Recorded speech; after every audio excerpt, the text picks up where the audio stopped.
Saylani welfare trust کی جانب سے سیلاب متاثرین کو کھانے پینے کی اشیاء اور عطیات پہنچا دی گئی ہیں۔ اس موقع پر مولانا بشیر فاروقی کا کہنا تھا کہ لوگوں سے اپیل ہے کہ وہ کھانے پینے کی اشیاء اور دیگر چیزیں سیلانی ویلفیئر ٹرسٹ کو دیں۔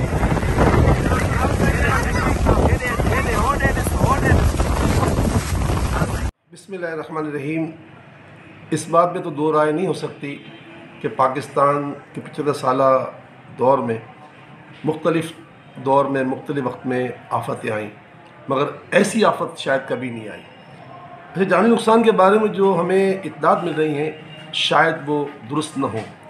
وجہ یہ ہے کہ جب 48 گھنٹے تک بارش ہوتی رہی اور زمین پر رہنے والے لوگ جو ہے وہ پہلے تو سمجھتے تھے کہ بارش ختم ہو جائے، رک جائے گی،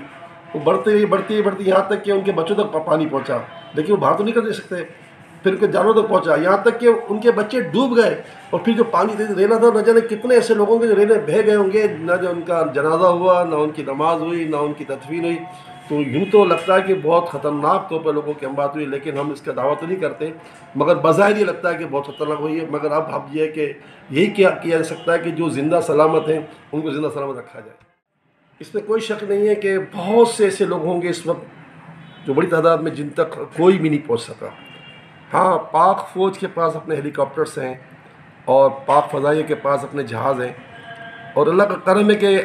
پاک فوج اور پاک فضائیہ اور رینجرز ہیں نا اس سلسلے میں آگے بڑھی ہوئی ہے۔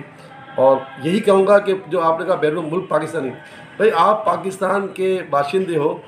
آج اللہ تعالیٰ کا کرم ہے کہ آپ اچھی جگہ پہ کام کر رہے ہو، تو آپ اس وقت پاکستان کو آپ کی بہت ضرورت ہے۔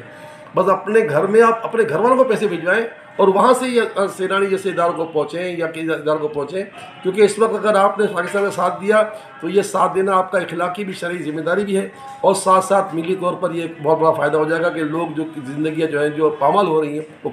پامالوں سے بچ سکتی ہیں انشاءاللہ۔ دیکھیے، سیلانی آج تقریباً 500 شہر اور گاؤں کے لوگوں کو فیضیاب کر رہی ہے، مگر اس پہ دعویٰ یہ نہیں کہ ہر جگہ پہنچ سکیں، اور یہ ہے کہ ہم تینوں صوبوں کو اپنے گھیرے میں لیے ہوئے ہیں، کیونکہ ہمارا ساتھ دے رہی ہے فوج۔ جیسے آج بھی ہمارے ساتھ ہیلی کاپٹر کے ذریعے رینجرز نے ہمارا 5000 افراد کے کھانے کا وہاں انتظام کیا، تو جہاں تک ہم نہیں پہنچ سک رہے وہ ہمیں پہنچا رہی ہے، اور ظاہر ہے کہ ان کے پاس سیٹلائٹ نظام ہے نا، تو میں امید کرتا ہوں کہ انشاءاللہ تعالیٰ پاکستان میں اب کوئی ایسا شخص نہیں بچا ہوگا جہاں تک پاکستان فوج میں ہم نہیں پہنچ سکتے۔ جب ہمیں ہر دوسرے دن جہاز دینے کا انہوں نے یقین دہانی کرا دی پاک فضائیہ نے، ہم پرسوں سے یعنی کل سے جمعرات سے ہم جا رہے ہیں، ہر دوسرے دن ہم جو سامان لے کے جائیں گے، تو پاک فضائیہ ہمیں یہ فراہم کر دے گی، تو میں سمجھتا ہوں کہ شاید ہر شخص مطلب براہ راست غذا پہنچ سکے۔